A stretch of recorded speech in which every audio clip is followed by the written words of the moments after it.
তালি চাইব।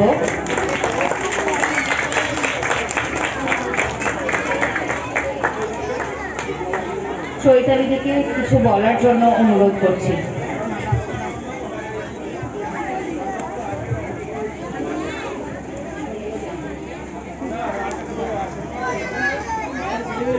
নমস্কার, গীতাঞ্জলি ডান্স গ্রুপের পক্ষ থেকে সকলকে ৭৯তম স্বাধীনতা দিবসের আন্তরিক প্রীতি ও শুভেচ্ছা। আজকে আমরা এই ফিলোমেলা ক্লাবের আহ্বানে এখানে একত্রিত হতে পেরেছি, তার জন্য অসংখ্য ধন্যবাদ ফিলোমেলা ক্লাবের প্রত্যেক সদস্যকে, কারণ এত সুন্দর একটা মঞ্চ আমাদের উপহার দেওয়ার জন্য। ফিলোমেলা ক্লাবের জন্য একটা জোর করে হাততালি হোক। অসংখ্য অসংখ্য ধন্যবাদ। আপনারা এভাবেই ফিলোমেলা ক্লাবের পাশে থাকবেন, তাহলে ওনাদের এই অনবদ্য প্রচেষ্টাকে ওনারা অনেক দূর এগিয়ে নিয়ে যেতে পারবেন। অসংখ্য ধন্যবাদ।